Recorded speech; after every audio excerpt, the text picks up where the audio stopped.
Bonsoir à tous. Les chefs d'État et de gouvernement africains qui se sont réunis à Niamey au Niger à l'occasion du 33e sommet extraordinaire de l'Union africaine ont lancé officiellement la ZLECA, la zone de libre-échange continentale africaine. Ce marché unique africain permettra de promouvoir le commerce intra-régional en supprimant les barrières tarifaires et non tarifaires.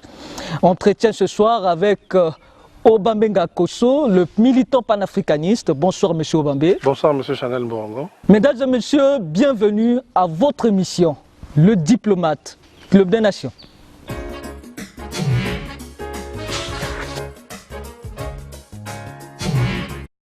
La zone de libre-échange continentale a été lancée. On parle du plus grand marché commun au monde, avec un potentiel de 1,2 milliard de personnes et un PIB cumulé de 2500 milliards de dollars.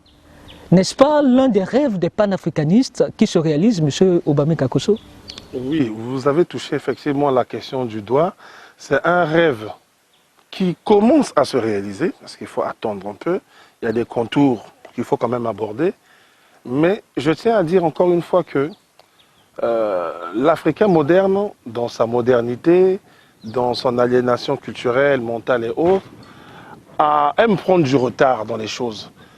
Le 25 mai 1963, lorsque l'Organisation de l'Unité africaine est créée à Addis Abeba, en Éthiopie, Kwame Nkrumah avait déjà dit « il nous faut un État fédéral africain ». Et dans cet État fédéral africain, justement, cette ZLECA dont on parle aujourd'hui était déjà prévue par Kwame Nkrumah. Donc il y a 56 ans déjà et quelques mois, c'était prévu. Et lui, il proposait cela déjà dans les années 50. Quand il est étudiant en Angleterre, quand il est étudiant aux États-Unis, il se bat déjà pour les États-Unis d'Afrique avec justement la libre circulation des biens afin que nous puissions booster le commerce intra-africain. On a pris notre mal en patience, on a perdu beaucoup de temps, des vies humaines, de l'argent. Maintenant que le taureau est pris par les cornes, on va essayer d'aller de l'avant. Donc il faut applaudir effectivement cette initiative qui est la bienvenue parce que les Africains doivent comprendre que dans le monde entier, de grands ensembles se constituent. Même les États-Unis qu'on présente souvent comme le plus grand pays au monde, pas par sa superficie, parce que c'est la Russie qui est devant, mais par sa puissance militaire, sa puissance économique, sa puissance commerciale, sa puissance financière. Même les États-Unis font des alliances pour promouvoir son commerce. Parce que seul, on ne peut pas faire grand-chose dans ce monde. En Asie, il y a des grands ensembles qui existent depuis des années. L'Europe est un exemple. Ils ont commencé par la communauté pour l'énergie, le charbon et l'acier.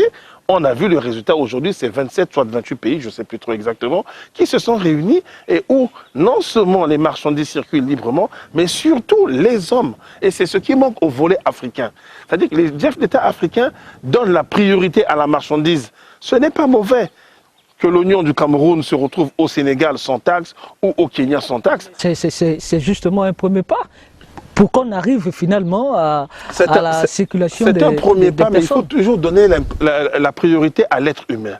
Aliko Dangote, qui est chanté un peu partout aujourd'hui, présenté comme l'homme le plus riche d'Afrique, que je préfère appeler l'homme le plus fortuné, l'a bien dit il y a plus de 2 ans.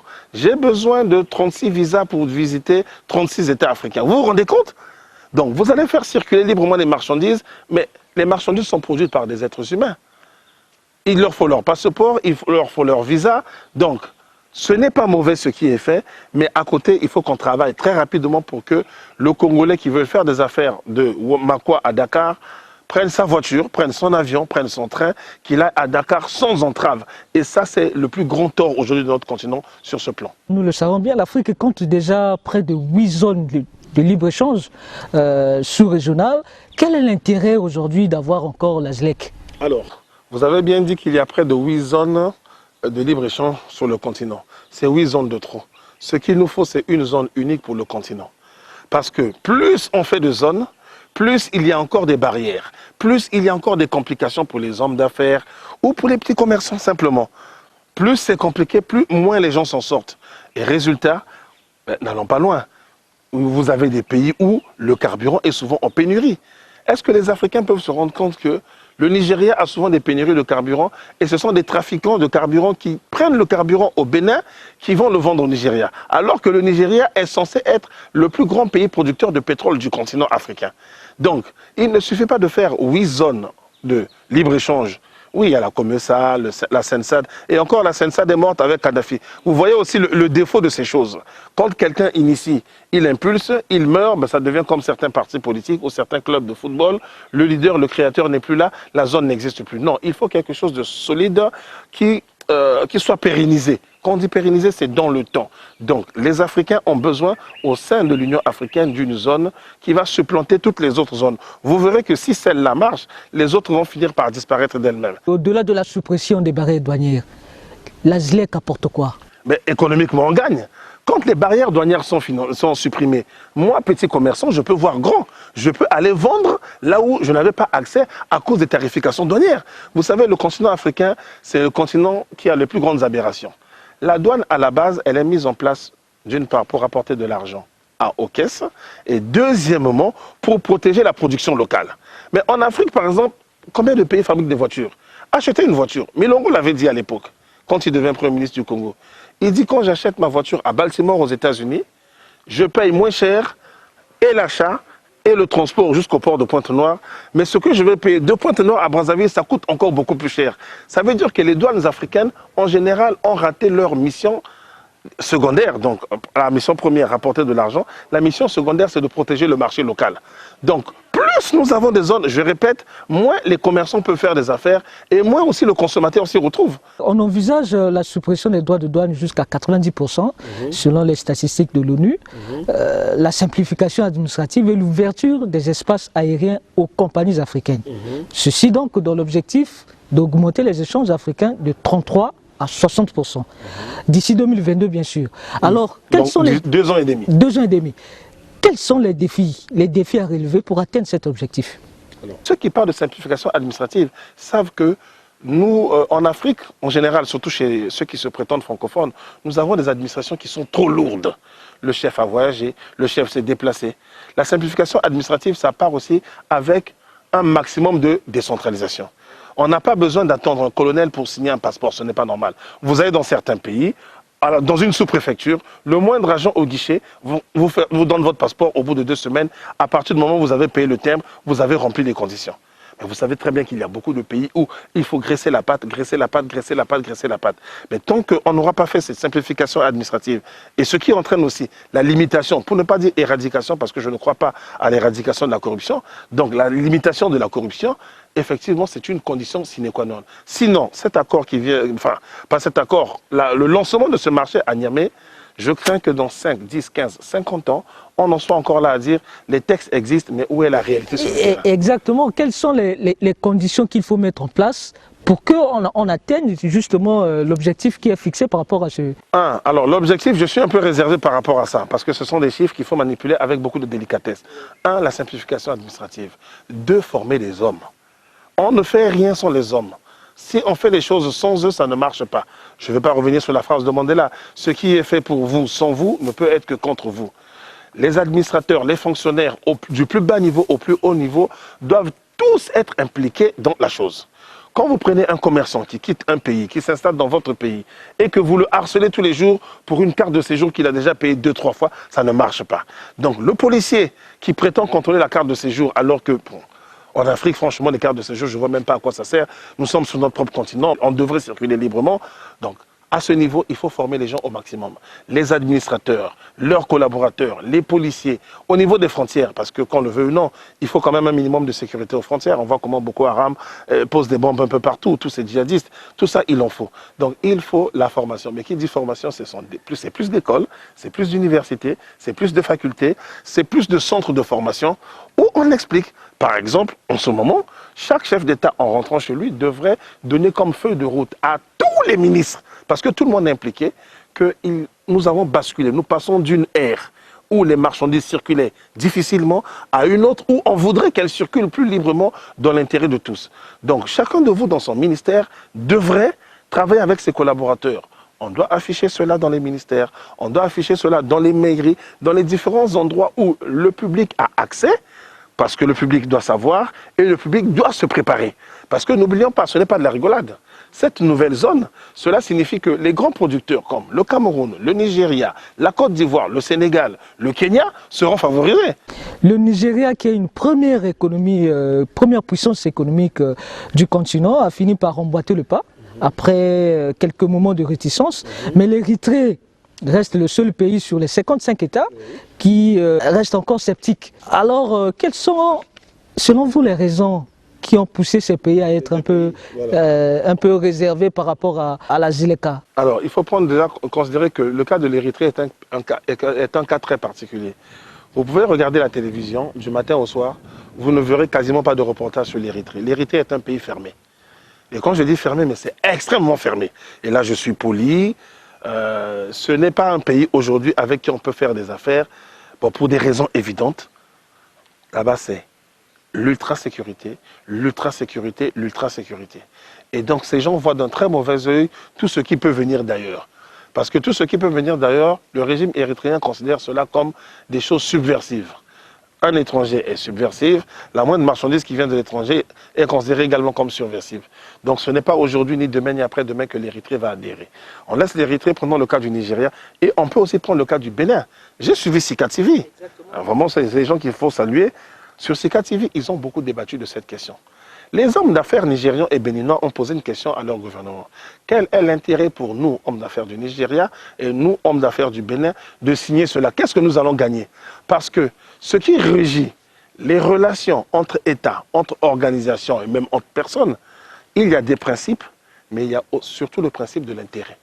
S'il y a un intérêt réciproque, on peut s'asseoir tous les jours, vous et moi, parce qu'on a un intérêt réciproque. Mais si on n'a pas intérêt réciproque, je vous vois, je vous dis bonjour, je passe mon chemin.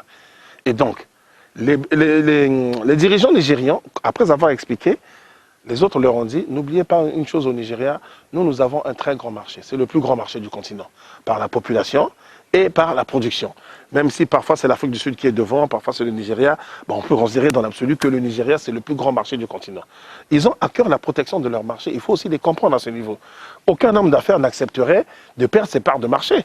Je détiens aujourd'hui 50% du marché de la volaille, par exemple, dans toute la Likwala. Si du jour au lendemain, vous me dites, la volaille de la RDC va entrer, du Cameroun, de la Centrafrique, quelle est ma protection? Et moi, je peux brandir une menace. Si c'est le cas, moi, je vais licencier mon personnel. Donc, au Nigeria, ce qu'ils ont eu à faire, c'est justement une simplification administrative, beaucoup plus d'avantages sur le plan fiscal, sur le plan tarifaire, pour la production locale, de telle sorte que quand la production exogène va arriver, que le surcoût soit supporté. Et c'est pourquoi le Nigeria et le Bénin, par exemple, avaient pris leur temps. Exactement. Alors, restons sur la disparité économique de ces pays. Comment éviter que les puissantes économies ne puissent pas avaler les petites? On sait bien que dans des marchés communs, ce sont plus les grandes économies qui sont beaucoup plus bénéficiaires. Il y a une réalité. En économie, les grands avalent les petits. Ça, vous n'y pouvez rien. C'est comme si vous allez dans la mer, vous allez... Oui, exactement. Mais partons de l'exemple de l'Union européenne. Voilà. L'Union européenne a mis en place des dispositions pour essayer de soutenir les petites économies. Très bien.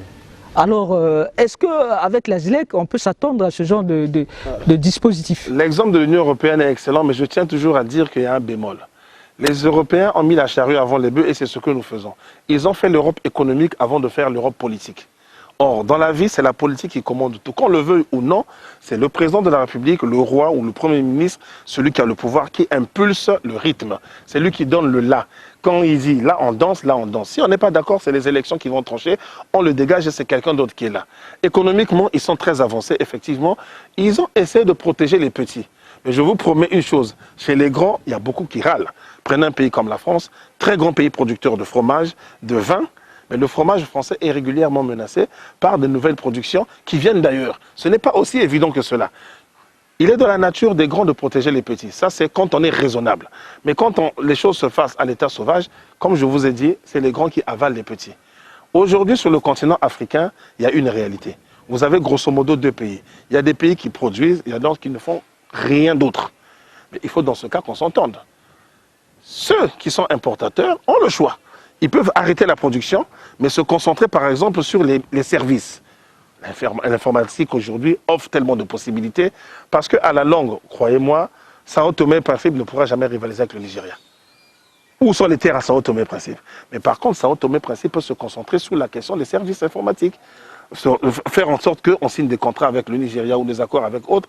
Vos marchandises arrivent, vos biens arrivent, mais nous, ce qu'on va exporter, c'est de la matière grise, ce sont des services informatiques, ainsi de suite. Une sorte d'économie de complémentarité. Complémentarité, on n'a pas le choix. Mais n'allons pas loin, prenons deux pays comme le Congo et le Cameroun. Aujourd'hui, le match est joué, hein. Le Cameroun gagne. L'oignon vient de là-bas. Beaucoup de safou viennent de là-bas. Beaucoup de bananes viennent de là-bas. Nous, on n'exporte rien, sauf si je me trompe. Le bois qui va au Cameroun, c'est un bois qui va au port de Douala pour l'Asie et pour l'Europe ou pour l'Amérique. Nous n'exportons rien. Donc aujourd'hui, si on casse les barrières douanières entre le Congo et le Congo perdra de l'argent. Parce que casser les barrières douanières, ça veut dire que à ce niveau, on gagne plus d'argent. Le Cameroun sera gagnant. Mais pour que, justement, que la distorsion ne soit pas trop forte, il faudrait que les prix commencent à baisser au Cameroun. Pour que la maman qui est à côté de chez moi, qui vend son oignon au niveau de la table, s'y retrouve ce qu'elle vendait à 500, elle pourra le vendre le lendemain beaucoup moins cher et gagner de l'argent. Mais ça aussi, il faut prévoir tous ces mécanismes. Si on ne prévoit pas tous ces mécanismes, comme vous l'avez dit, demain, il y a des pays qui vont pleurer. En disant, nous avons signé, mais on se rend compte qu'on nous a trompés. Non, on ne vous a pas trompé. Vous savez comment l'économie fonctionne. On ne peut pas vivre dans le monde d'aujourd'hui sans faire de projection, sans faire de géostratégie, sans faire de l'intelligence économique. Quand on va signer, il faut se préparer.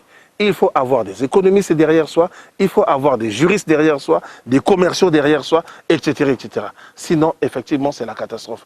Il n'y a pas que le Nigeria. Vous prenez un pays comme la RDC. Voilà un marché très important, sur lequel certains hommes d'affaires congolais essaient de lorgner, mais de part et d'autre. Mais quand vous voyez le volume d'échanges entre nos deux pays, il n'y a pas photo. Nous achetons des chips chez eux, des bonbons, etc., etc. Nous avons l'Angola par le Cabinda. Donc vous voyez bien que nous avons potentiellement 3 pays qui, avec la chute des barrières douanières, vont énormément gagner. Mais si nous, au Congo, ne s'organise pas, si on se contente d'avoir l'université Marien Ngouabi comme seul établissement pour former des cadres demain, on voit ce que ça donnait, on connaît les limites de ces choses. J'aurais souhaité que des pays qui ne produisent quasiment pas grand-chose prennent d'abord des précautions en interne. Faire le bilan de ce qui a été fait depuis l'indépendance à ce jour. Nous avons signé pas mal de traités. Qu'est-ce que ces traités nous ont rapporté? Nous avons signé pas mal d'accords. Je répète, je suis panafricaniste, je suis pour cette ZLECA.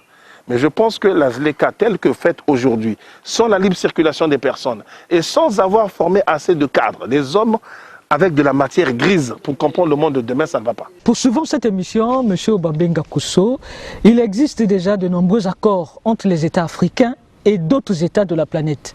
Alors, vont-ils être remis en cause par la ZLECA? Il faut remettre tous les accords en cause. Il ne faut pas avoir peur, il ne faut pas avoir honte.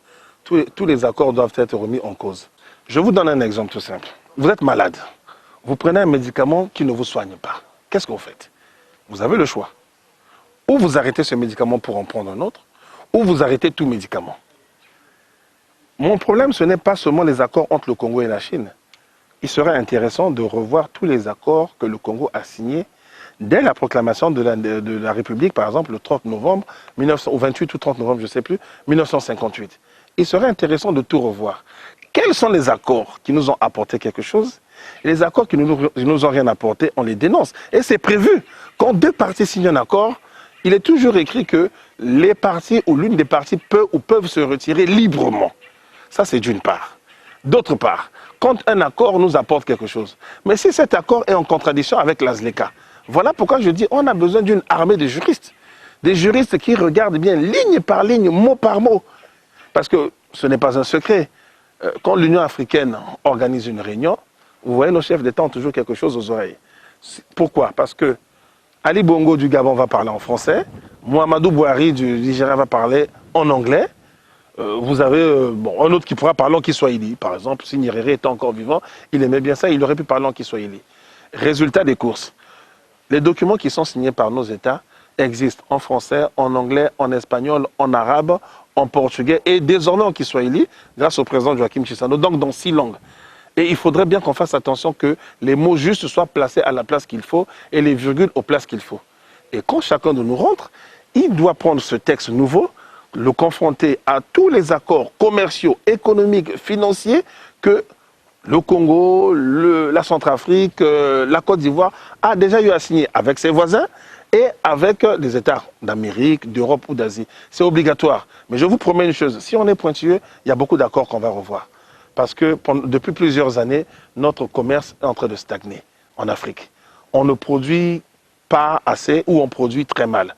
Regardez la part du PIB, la part officielle du PIB de l'Afrique dans le commerce mondial, c'est pas grand-chose. On n'arrive pas à atteindre les 2%.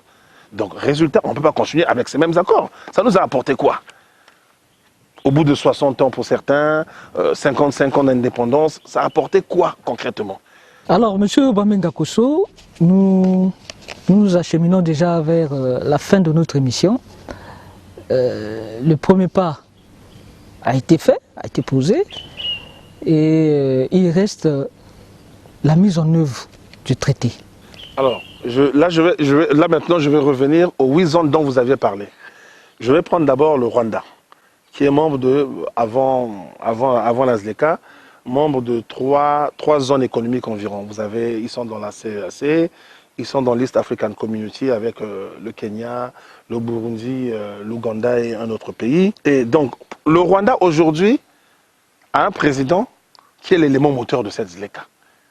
Avant lui, enfin, il y avait quand même très très longtemps, malheureusement. Bon, je vous ai déjà expliqué que ça n'avait pas marché parce que nos présidents étaient tellement jaloux de leur soi-disant souveraineté qu'ils avaient acquise sur un bout de papier qu'ils n'ont pas voulu mettre cela en œuvre. Kagame s'est battu. C'est pour vous dire que le Rwanda a déjà pris sa place et va prendre toute sa place. Le Rwanda, c'est un tout petit pays qui ne fait même pas la taille de certains départements du Congo, mais qui vous produit par exemple du thé, qui exporte du thé. Je prends juste ce produit. Ce thé est exporté déjà en Europe, en Asie, en Amérique, et il va mieux être exporté en Afrique. Parce que l'expérience a montré qu'il est plus facile pour un État africain de faire du commerce avec la France, la Chine ou les États-Unis, plutôt qu'avec son voisin immédiat. Donc, pour un pays comme le Rwanda, j'ai foi, ça va marcher. Pour un pays comme le Nigeria qui a besoin de marchés nouveaux, c'est un très grand pays de près d'1 million de kilomètres carrés, pour être précis, ils sont autour de 900 000. Ils ont presque 200 millions d'habitants et ils ont besoin des voisins. Et un pays comme le Bénin, qui est tout petit, quand il regarde le marché du Nigeria, c'est un beau marché pour lui. Ils ont déjà l'avantage de parler les mêmes langues, les Yoruba d'un côté et de l'autre, quelques Haoussa d'un côté et de l'autre, ça facilite la tâche. Moi, ma crainte, c'est au niveau de l'Afrique centrale. Parce que quand on fait tous les classements en Afrique, l'Afrique centrale, c'est la zone qui est la plus moquée par tout le monde. Les Ouest-Africains se moquent de l'Afrique centrale. En Afrique de l'Est, on se moque de l'Afrique centrale. En Afrique australe, on se moque de l'Afrique centrale. Et même les Maghrébins qui sont incapables de faire l'UMA, l'Union du Maghreb arabe, une organisation qui officiellement existe depuis 30 ans, mais qui ne marche pas à cause de la jalousie permanente entre le Maroc et l'Algérie. Ça n'a pas commencé aujourd'hui, ça ne va pas s'arrêter aujourd'hui, avec au milieu la question du Sahara occidental. Même eux, il leur arrive de se moquer de nous. Mais j'étais au Maroc quand j'étais étudiant. Ils se moquaient en disant, mais comment vous n'êtes même pas capable de faire des routes en Afrique centrale pour circuler d'un pays à l'autre? Vous prenez votre voiture aujourd'hui au Nigeria, vous traversez l'Afrique de l'Ouest. C'est extraordinaire pour certains, mais c'est banal pour d'autres, parce que d'autres le font. Parce que c'est quoi un État fédéral? Les États-Unis, c'est un État fédéral. Vous quittez la côte ouest en voiture, vous traversez, vous allez sur la côte ouest. Vous voulez le faire en train, vous le faites. Vous voulez le faire en avion, vous le faites. Parce qu'ils ont compris que si l'homme ne circule pas, ça ne sert à rien. Mais nous, en Afrique centrale, nous avons ce problème de visa déjà entre nous. Nous avons ce problème de rivalité parce que j'ai du bois, tu as du bois, allez hop, on est rivaux. Mais non, on peut se compléter. On peut s'entendre. Nous avons une forêt commune, le bassin du Congo, il y a des sommets sur ça tous les jours. On n'est pas obligé de couper tel bois là-bas, le coumer là-bas, et en même temps je coupe ici. On doit faire utiliser effectivement notre matière grise. Donc je répète, pour des pays comme le Nigeria, le Rwanda, je ne prends que ces deux exemples, la ZLECA, non seulement est une bonne chose, mais ça va marcher. Pour les États d'Afrique centrale, la RCA qui est en guerre en permanence. Depuis plusieurs années, la RCA c'est la guerre, les coups d'État, la guerre, les coups d'État. Pendant la guerre, on peut faire des affaires. Mais quelles affaires on fait? C'est au profit de ceux qui ont des armes de guerre, au profit de ceux qui ont des couteaux. Mais le paisible citoyen ne peut pas faire du business pendant la guerre. Et tant qu'en Afrique centrale, on n'aura pas réglé cette question de la RCA, tant qu'on n'aura pas réglé la question de la guerre dans le Nord Kivu, cette fameuse LECA, elle ne marchera pas en Afrique centrale. Je mets ma main à couper là-dessus et j'en ai terminé. C'est par ce mot que nous mettons un terme à cette émission. Nous avons reçu sur ce plateau le militant panafricaniste Obambe Gakoso. Avec lui, nous avons parlé de la ZLECA, la zone de libre-échange continentale africaine, avantages et défis à relever. N'oubliez pas de nous faire parvenir vos remarques ainsi que vos suggestions au numéro qui s'affiche juste là au bas de votre écran. Ce numéro, c'est aussi le numéro du groupe WhatsApp du diplomate de l'émission Les Diplomates Club des Nations. Contactez-nous également à travers les réseaux sociaux, le diplomate Club des Nations. Il s'agit de YouTube et Facebook. Merci à toute l'équipe technique. Je pense à Armel Tokabeka, l'infatigable, à la réalisation, et assisté de Yann Bossati. Merci à tous nos téléspectateurs qui nous suivent à l'extérieur du Congo et à l'intérieur. Je ne vous ai pas oublié. Merci à vous et au revoir. À la prochaine occasion.